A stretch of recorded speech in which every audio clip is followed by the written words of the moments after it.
देश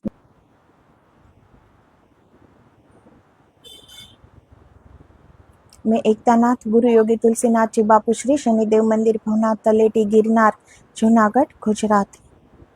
अष्टावक्र जी की गीता जी में अष्टावक्र जी और जनकराज का जो ये संवाद चल रहा है, तो जनकराज कह रहे हैं कि मैंने कोई बड़ा कार्य नहीं किया है, जो मैं हूँ उसी में मैं स्थित हो गया हूँ, ऐसा कोई मैंने महान कार्य नहीं किया है। तो ये कौन कह सकता है जिसने सच में ये जान लिया, देख लिया कि सब कुछ ही परमात्मा कर रहा है, मैं कुछ भी नहीं हूँ, बीच से हट गए, अपना अहंकार गिर गया, मैंपन मिट गया, वो ही व्यक्ति ये कह सकता है कि मैंने ऐसा कोई महान कार्य नहीं किया है, मैं जो हूँ उसी में मैं स्थित हो गया हूँ। तो हमारा स्वरूप क्या है? जो हमारे अंदर विराजमान है परमात्मा, वो ही हमारा स्वरूप है। लेकिन हमने उनसे अन्यथा बनने की कोशिश में हम बहुत दूर निकल गए उस परमात्मा से, बहुत बाहरिक दौड़ हमने इतनी दौड़ी कि उस परमेश्वर से हम बड़े ही दूर हो गए। पूरा परमात्मा तो नहीं दिख रहा है, उनकी झलक भी नहीं दिख रही है। झलक तो नहीं दिख रही है, लेकिन अब हम मानते हैं कि परमात्मा को बाहर खोजना है, जबकि वो हमारे ही भीतर है। अब सच्ची खोज का भी पता नहीं है कि परमात्मा को कहाँ खोजे, क्योंकि हम अपने भीतर से, अपने आप से बहुत दूर निकल गए हैं। अब हमसे अपना जुड़ाव कोई है ही नहीं, तो पता कैसे लगे कि परमात्मा हमारे ही अंदर है, हमारे ही भीतर है। इतनी दूर निकल गए हम। तो जनक राज तो ये जान गए, ये उसकी स्वयं की अनुभूति है, ये कोई सुनी सुनाई बात नहीं है, वो स्वयं की अनुभूति हुई, इसीलिए जनक राज ये कह सके कि मैंने कोई महान कार्य नहीं किया है, मैं जो हूँ उसमें स्थित हो गया हूँ। वरना लोग तो 5-25 माला करते हैं तो सबको बता देते हैं कि भाई मेरे पास टाइम नहीं है, हाँ अभी तो मैं माला कर रहा हूँ, मैं हर रोज इतनी माला करता हूँ, कहने में सब कहते हैं ना। तो ये एक अहंकार का, हमारे अहंकार का रूप है कि जो भी हम कुछ अच्छा करते हैं तो करना चाहिए, इसीलिए नहीं करते, लेकिन लोग देखे, लोग हमारी वाहवाही करे, लोग हमारी तारीफ करे, इसीलिए हम करते हैं। और आश्चर्य की बात यह है कि हम ये मानेंगे नहीं, हम अपने आप को बड़ा ही आध्यात्मिक, बड़े ही भक्त समझेंगे, हम ये मानेंगे नहीं कि ये हम लोगों को दिखाने के लिए कर रहे हैं।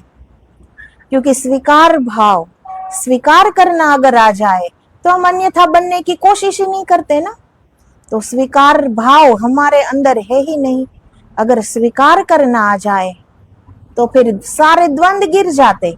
जो है, जो आ रहा है, जो है, जो होता है, उसे अगर हम स्वीकार कर ले तो द्वंद्व कहाँ रहता है फिर। तो हमारा छोड़ना कैसा होता है? वो भी कर्ता भाव, मैंने ये छोड़ा है, ये हमारा मैंपन है ना, वो हमेशा आगे चलता है हमसे, ये मैंने छोड़ा है। धन छोड़ते हैं क्योंकि धन का त्याग करते हैं और क्या सोचते हैं, बदले में हमें स्वर्ग मिलेगा। अब एक छोड़ा और दूसरी इच्छा को पकड़ लिया, अब स्वर्ग की इच्छा को पकड़ लिया। पहले धन की इच्छा थी, धन कमाया, फिर धन को त्यागा और स्वर्ग की इच्छा को पकड़ा। अब इसे कोई त्याग कहते हैं क्या? त्याग तो अंदर से आता है, विरक्ति अंदर से आती है, स्वतः सब छूट जाता है, छोड़ना नहीं पड़ता। दिलो दिमाग के अंदर फिर कुछ रहता ही नहीं, शून्य हो जाते हैं, स्वतः सब कुछ छूट जाता है। लेकिन जब तक हम छोड़ते रहते हैं ना, ये इच्छाएं रखते, ये छोड़ दे तो ये मिलेगा, ये छोड़ दे तो ये मिलेगा, तो हम एक छोड़ते हैं, दूसरे को पकड़ते हैं। तो ये पकड़ना छोड़ना ऐसे ही चलता रहता है, प्राप्ति कुछ नहीं होगी। फिर कर्ता भाव को गिरा दो, ये मैं कर रहा हूं, सिर्फ अपनी सोच को रूपांतरित कर दो कि ये मैं कर रहा हूं, नहीं, मैं हूं ही नहीं, जो भी कर रहा है वो परमात्मा कर रहा है। हमारे अंदर से आत्मा सो परमात्मा, ये आत्मा अगर चली गई तो हमारा शरीर क्या कर पाएगा? क्या ये चल पाएगा? क्या कुछ बोल पाएगा? क्या कुछ कर पाएगा? नहीं कर पाएगा ना। तो वो ही कर रहा है, अंदर विराजमान जो परमात्मा है वो ही सब कुछ चला रहा है, और उसी एक का ही अस्तित्व पूरे ब्रह्मांड में, पूरी सृष्टि में है। और तो किसी का अस्तित्व है ही नहीं, सिर्फ वो ही वो है, उनकी ही सत्ता है, सिर्फ वो ही मालिक है। लेकिन हमारा अहंकार इतना बड़ा है कि हम ये बात समझेंगे नहीं, स्वीकार भी नहीं करेंगे, तो ये छोड़ना पकड़ना फिर चलता रहता है, इससे कुछ प्राप्त न होगा। फिर अब आगे देखते हैं, अहो अहम नमो मह्यम, मेरा मुझको नमस्कार। अहो, क्या ऐसा भाव होता है सम्यक समाधि में? प्रश्न है ये। तो ऐसा भाव होता नहीं, क्योंकि वहां तो सारे भाव खो जाते हैं, सब विचार खो जाते हैं, लेकिन जब समाधि से उतरती है चेतना वापस जगत में, तब ऐसा भाव होता है।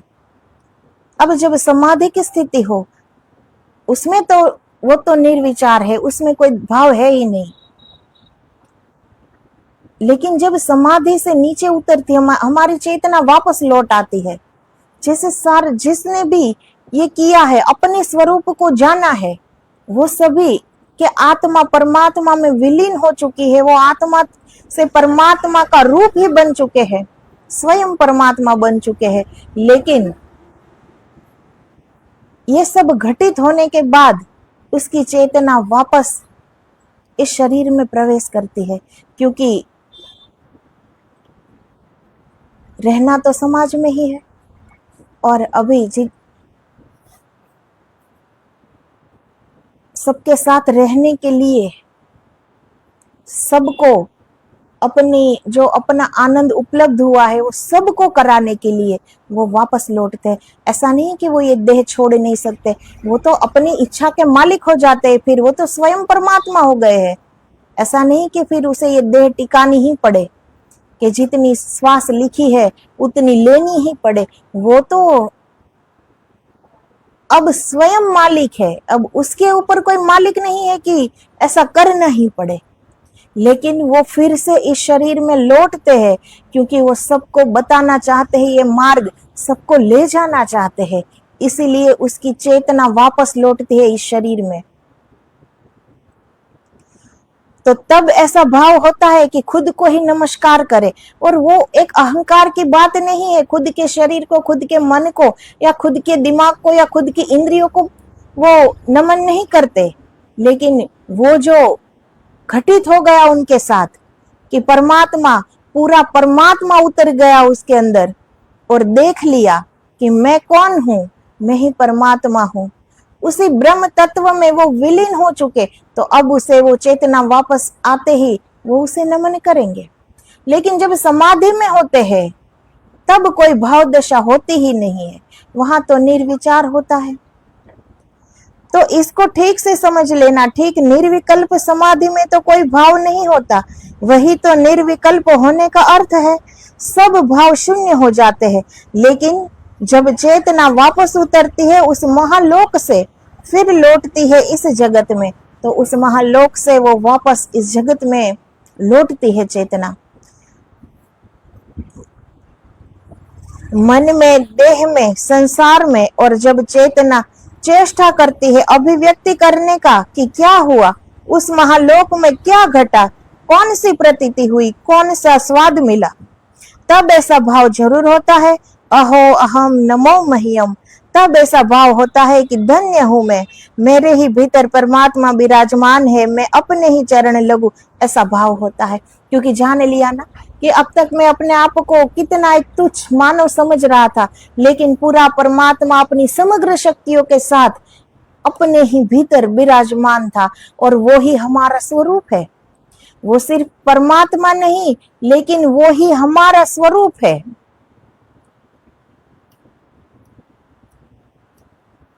हम असीम है, अनंत हमारा स्वरूप है।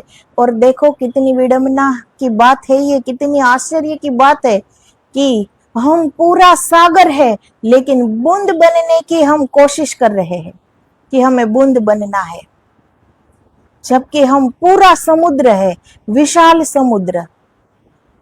तो उसी परमात्मा में हम जी रहे हैं। फिर भी हम परमात्मा को बाहर खोज रहे हैं। और हम कैसा जीवन जी रहे हैं?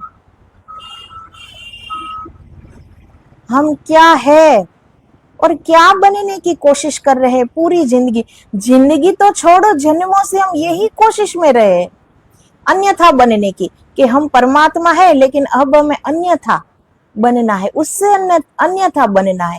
उसी कोशिश में जन्म पे जन्म, जन्म पे जन्म ले रहे हैं। अब परमात्मा कहीं खो गया है कि बाहर मिलेगा? कहाँ ढूंढते हो उसे? चारों ओर वो ही तो वो है, कहाँ ढूंढोगे? और कैसे कहोगे कि वो नहीं मिलता? चारों ओर उन्हीं की तो सत्ता है, वो ही वो है और कुछ नहीं है। कहाँ ढूंढोगे? किसे ढूंढ रहे हो? ये तो स्वयं को ढूंढना हुआ ना। और फिर जब तक ये हमने जाना नहीं, हमने स्वयं न देखा अपने भीतर उतर कर कि हमारा स्वरूप क्या है, तब तक हम ईश्वर को खोजते हैं। लेकिन वो खोया हुआ नहीं है। अपने भीतर खोजो। अगर खोज करनी ही है तो अपने भीतर खोजो, मिल जाएगा। जिसने अपने भीतर परमात्मा को नहीं देखा, जबकि वो ही इस शरीर में धड़क रहा है, वो ही सब कुछ कर रहा है, करा रहा है, उसी में हम जी रहे हैं। अब स्वयं में परमात्मा न दिखा तो बाहर मंदिर में जाके मूर्ति में कैसे हम परमात्मा को देख पाएंगे? नहीं देख पाएंगे। और जब हम देख लेंगे तो चारों तरफ वही वो दिखेंगे। फिर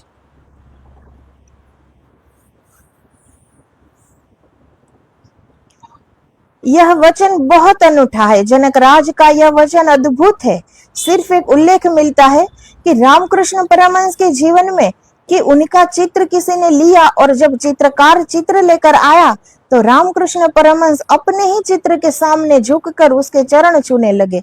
शिष्य तो समझे कि दिमाग इनका खराब हुआ, अब यह हद हो गई, यह भी पागलपन की हद है। किसी ने कहा भी कि परमहंस देव आप ये क्या कर रहे हैं?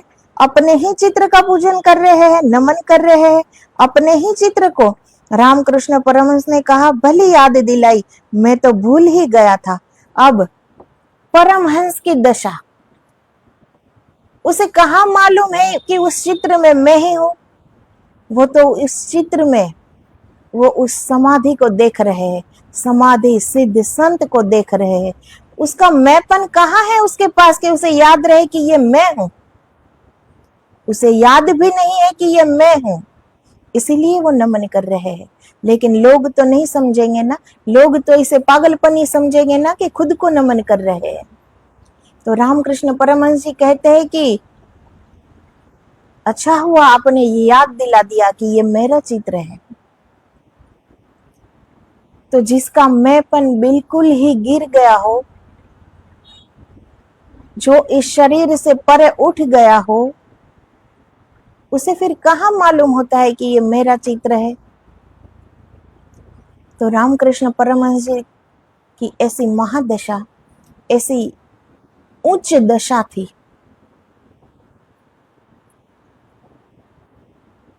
लेकिन जो नहीं समझते वो तो पागलपन ही कहेंगे इसे। तो रामकृष्ण परमहंस जी अपने ही चित्र को नमन कर रहे हैं और शिष्य उसे याद दिला रहे कि ये तो आपका ही चित्र है, आप अपने आप को नमन कर रहे हैं, वंदन कर रहे हैं, ये तो पागलपन की हद हो गई। तब रामकृष्ण परमहंस कहते, अच्छा हुआ कि याद दिला दिया कि ये मेरा चित्र है। तो वो कहते हैं कि भली याद दिलाई, मैं तो भूल ही गया, यह तो समाधि का चित्र है, यह तो किसी भाव दशा का चित्र है, मुझसे क्या लेना देना, यह तो मैं अपनी समाधि को नमस्कार कर रहा हूँ। तो जब तक हम शरीर में जी रहे हैं, शरीर भाव में जी रहे हैं, तो शरीर ही दिखेगा ना। हमें यही दिखेगा कि रामकृष्ण परमहंस जी अपने चित्र को नमन कर रहे हैं, लेकिन रामकृष्ण परमहंस जी अपने शरीर में नहीं है, वो शरीर से परे उठ गए। उसी चित्र में कोई शरीर नहीं दिख रहा है, वो तो उस शरीर से जो समाधि में लीन एक संत है, उसे वो नमन कर रहे हैं, उसे वो समाधि की स्थिति दिख रही है। हमें तो सिर्फ शरीर ही दिखेगा ना, लेकिन वो शरीर नहीं देख रहे हैं, वो समाधि की स्थिति देख रहे हैं, इसीलिए नमन कर रहे हैं। और समाधि मेरी तेरी थोड़ी ही होती है, अपनी तुम्हारी थोड़ी ही होती है। समाधि तो समाधि है, समाधि को तो नमन करना होता है। तो जब सिद्ध उतरता है वापस जगत में और खबर देता है, तब ऐसे भाव पैदा होते हैं। ये भाव समाधि में पैदा नहीं होते, लेकिन समाधि को बांटना पड़ता है। समाधि अगर बटे ना तो समाधि नहीं। महावीर भगवान 12 वर्ष तक मौन में रहे, फिर जिस दिन घटी घटना भागे नगर की तरफ, जो छोड़ आए थे वहीं भागे, भागे भीड़ की तरफ, जिससे पीठ मोड़ ली थी उसी तरफ गए। जो इस संसार को छोड़ के जंगल में चले जाते हैं ना, शांति की खोज में, कि वहां कुछ वो प्राप्ति कर पाए, तो जिसे अपने भीतर शांति को प्राप्त किया नहीं, अपनी परम शांति को वो उपलब्ध हुए नहीं, फिर वो अगर जंगल में भी चले जाए तो हाँ, जंगल की शांति जरूर प्राप्त हो, लेकिन भीतर अगर हम शांत नहीं है तो मन तो हमारा वहीं साथ ही चलेगा ना। ऐसा तो नहीं कि हम मन को बाहर रखकर फिर जंगल में गए, मन तो साथ ही आएगा। और अगर मन में शांत है, हम उस परम शांति को उपलब्ध हो गए, फिर जंगल क्या और जगत क्या। फिर जितना भी कोलाहल हो, जितनी भी भीड़ इकट्ठी हो, उसमें हम अपनी शांति में स्थित रह सकते हैं। हम उस परम शांति में ही स्थित रह सकते हैं। कोई लेना देना नहीं, चाहे कितना भी शोर हो, कितनी भी भीड़ हो, कुछ भी हो रहा हो, हम अपनी शांति में रह सकते हैं। फिर तो जब जो गए हैं जंगल, और जिसने अपने आप को जान लिया और जिसने ये बात को भी जान लिया, वो जब ये घटना घटित होती है, वो जान लेते हैं कि क्या संसार, क्या सन्यास, क्या जगत, क्या जंगल, सब कुछ परमात्मामय है, और सब कुछ परमात्मा है, और सब में परमात्मा है, और कुछ इस जगत में है ही नहीं। तो जंगल क्या और जगत क्या। तो फिर वो अपनी समाधि छूटते ही जगत की तरफ, नगर की तरफ दौड़ते हैं। फिर उसे पता लग गया कि अब जंगल क्या और जगत क्या। और फिर जो उन्होंने प्राप्त किया है, अब वो उसे बांटना भी तो चाहते हैं, कि जो उपलब्ध मुझे हुआ है वो दूसरे को भी उपलब्ध हो। तो वो अपनी समाधि बांटने के लिए फिर वो भीड़ में जाते हैं। तो भागे भीड़ की तरफ, जिससे पीठ मोड़ ली थी उसी तरफ गए, जहां से विमुख हो गए थे फिर वहां लौटे। अब घटना घट गई थी, अब बांटना था, फूल खिल गए थे, अब सुगंध फैलनी थी। अब सब कुछ जान लिया था, अब फूल खिल गए थे, अब सिर्फ सुगंध बांटनी है। अब सब कुछ पता चल गया। अब स्थान से कोई भेद न रहा कि स्थान कौन सा है।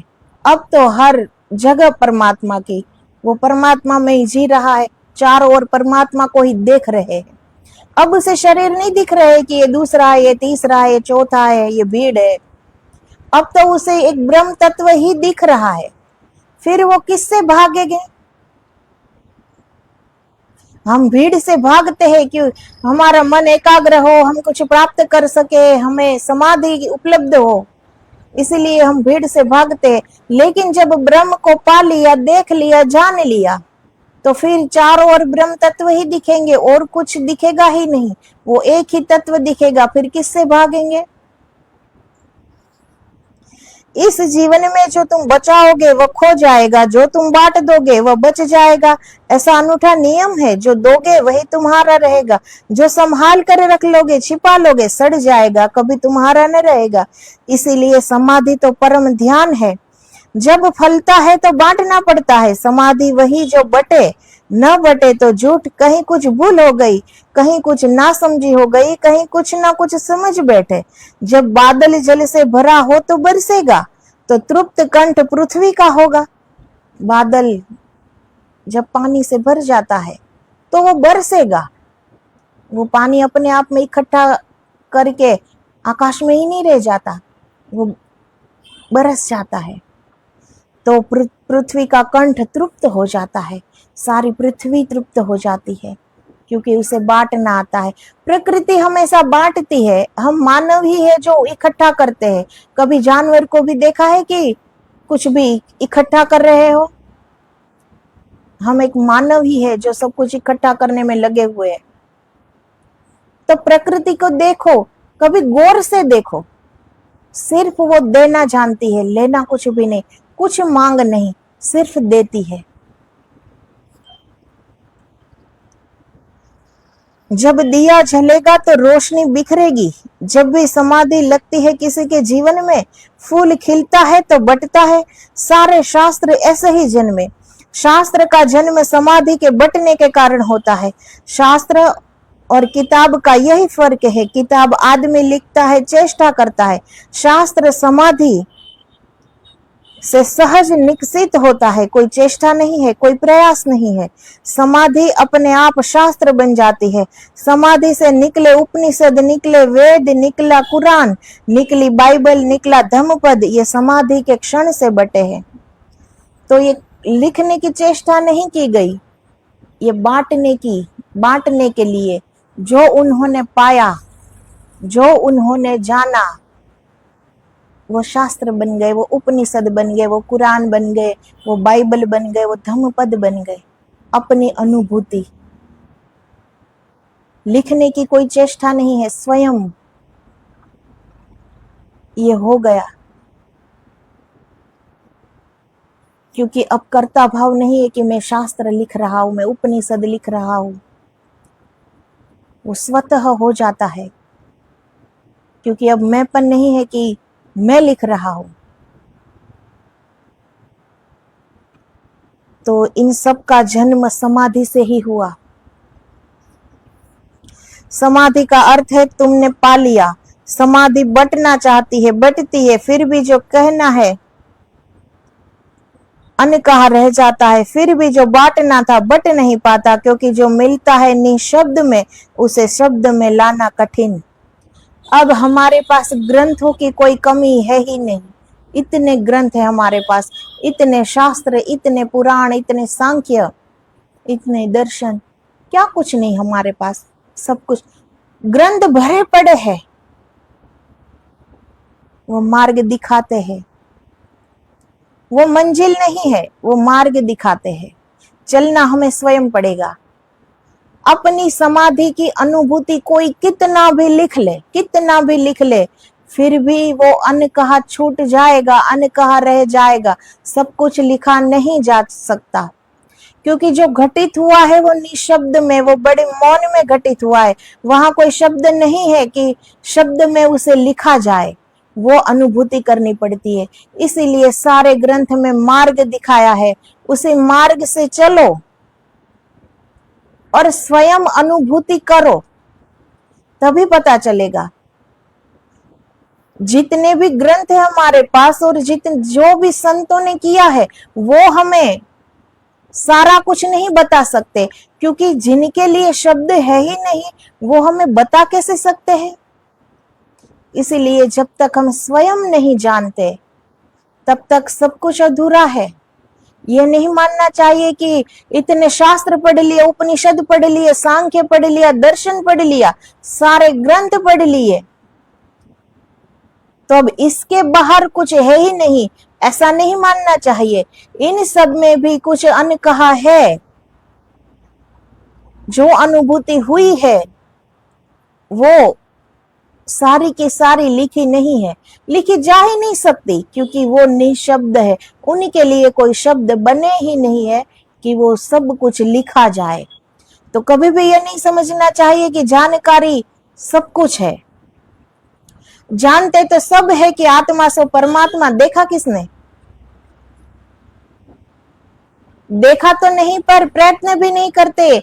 सब कोई जानता है कि आत्मा ही परमात्मा है, फिर भी परमात्मा को मंदिर में ही जाएंगे नमन करने। अपने भीतर हम कभी झांकेंगे भी नहीं, क्योंकि बाहर जाना अच्छा लगता है। हम हमारी सहूलियत के हिसाब से ईश्वर को पूजेंगे। भीतर हम अपने भीतर नहीं उतरेंगे, बाहर जाके तो पूजा पाठ हवन सब कुछ कराएंगे, अपने भीतर नहीं उतरेंगे। तो हमें जो अच्छा लगता है, बाहर जाना हमें अच्छा लगता है, क्योंकि सदियों से जितने भी हमारे जन्म हुए, इस आत्मा को, इस देह के वस्त्र जितने युगों से हम दे रहे हैं, उतने युगों से हम बाहर की ओर ही दौड़ रहे हैं। तो हमें वो अच्छा लगता है, तो हम ईश्वर को नमन करेंगे, ईश्वर का पूजन करेंगे, ईश्वर को खोजने जाएंगे, बाहर की ओर जाएंगे। भीतर की ओर जाना आदत ही छूट गई है।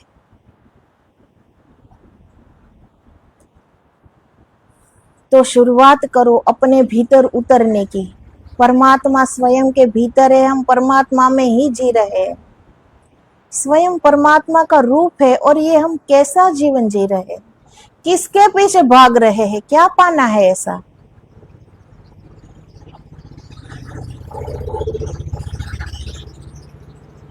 तो जो भी है वो पूरा का पूरा बट नहीं सकता, पूरा का पूरा लिखा नहीं जा सकता, पूरा का पूरा कहा नहीं जा सकता, क्योंकि जिसमें जो कहने के लिए शब्द ही ना हो तो कोई कहे कैसे, लिखे कैसे, बांटे कैसे। जिसका अनुभव होता है निराकार में, उसे आकार देना कठिन। जिसे मौन में साक्षात्कार किया, उसे अभिव्यक्ति बनानी अत्यंत कठिन हो जाती है। अब अभिव्यक्ति कैसे करें? अनुभूति सबकी एक ही होती है। जो जिसने अपने स्वरूप को पहचान लिया, ये घटना घटित हो चुकी, उन सब की अनुभूति तो एक ही है, लेकिन अभिव्यक्ति करने का, उसे अभिव्यक्त करने का तरीका, शब्द अलग अलग है। इसलिए सब उलझ जाते हैं कि ये इसमें तो ये कहा है, ये संत ने तो ये कहा, वो संत ने तो ये कहा। अब जिन्होंने भी जाना, एक ही अनुभूति की है, लेकिन कहने का तरीका, कहने का ढंग अलग अलग है बस।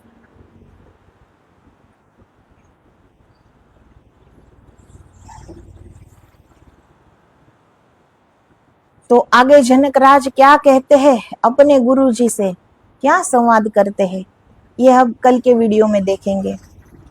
तो अपने भीतर उतरो, अपने भीतर खोजो, अपने आप से जुड़ाव करो।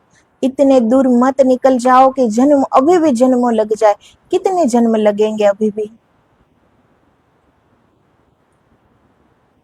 जबकि सब कुछ हमारे भीतर है। इतनी समग्र शक्तियों के साथ परमात्मा विराजमान, कितनी शक्तियों के मालिक है हम, क्या नहीं कर सकते। फिर ऐसा हम क्यों मानते हैं कि ध्यान नहीं होता, अपने भीतर हम नहीं उतर सकते? क्यों नहीं कर सकते? एक बार संकल्प करके देखो। ये नहीं होता, इसका एक ही कारण है, आलस्य, और कोई कारण है ही नहीं। ये हमारा आलस्य है कि हम अपने भीतर नहीं उतरते। तो आलस्य को कभी छोड़ दो, सत्य को जानो, सत्य को पाओ। दूसरे कुछ भी कह ले, हम कुछ भी पढ़ ले, लेकिन जब तक स्वयं से सत्य नहीं आएगा ना, तब तक हमारा समाधान नहीं होगा, हमें तृप्ति नहीं मिलेगी। सत्य स्वयं से आवे तो ही मुक्त करता है, दूसरों से आए तो वो और भी उलझा देता है, क्योंकि दूसरे अपने सोच के हिसाब से ही बातें करेंगे ना। और अगर अनुभूति कर भी ली तो उनके पास जो एक शब्द है, वो उसी शब्दों में पिरो कर बोलेंगे। अब सबका अपना एक अलग ढंग है, जो देखा है वो किस तरह से प्रस्तुत करना है, ये अपना अपना अलग ढंग है ना। इसलिए सत्य स्वयं से आवे ना तो ही वो मुक्त करता है। स्वयं सत्य को जानो। और फिर लोग कहते हैं कि कैसे जाने, पता नहीं है। तो ये कोई बड़ी दूर की यात्रा तो है नहीं कि हम कहे कि इतने दूर हम कैसे जाए, बिना कुछ देखे, बिना कुछ जाने। ये तो हमारे ही भीतर उतरना है। अब वहां कहाँ मार्गदर्शक साथ में चाहिए? और अगर मार्गदर्शक साथ में हो भी, तब भी हमारे भीतर तो हम अकेले ही उतर सकते हैं ना, हमारे साथ कोई और नहीं उतर सकता। और सबसे सटीक बात कि हमारे सदगुरु, पूरे सदगुरु जिन्होंने स्वयं को जाना है ऐसे सदगुरु, उन्होंने जब मंत्र दिया है तो वो हमारे भीतर साथ चलते हैं, वो हमारे अंग संग है, क्योंकि सदगुरु वो ही परमात्मा का रूप है। जिस परमात्मा को जानने के लिए हम अपने भीतर उतरते हैं, तो वो तो परमात्मा बनकर गुरु सदगुरु हमारे भीतर ही बैठे हैं, वो हमारे साथ है। ये अकेली यात्रा नहीं है कि डरा जाए। सदगुरु का हाथ थाम लो, ये मान लो कि वो साथ है और उतर जाओ भीतर। जितना बाहर जाने में अच्छा लगता है ना, उससे कहीं ज्यादा फिर भीतर उतरने में अच्छा लगेगा। लेकिन कुछ झलके तो मिले अंदर, फिर अच्छा लगेगा। एक राह रहेगी कि अब आगे क्या देखेंगे, आगे क्या होगा। अपनी समझ को रूपांतरित करो, कभी बैठकर सोचो कि क्या चाहिए, क्यों इतनी दौड़ दौड़ रहे हैं हम। जितने बहिर्मुखी होते जाएंगे, अंतर्मुखी होना उतना ही मुश्किल हो जाएगा। अभी भी समय है, आलस्य को छोड़कर अपने भीतर उतरो। तो आदेश आदेश, जय गुरुदेव, जय गिरनारी।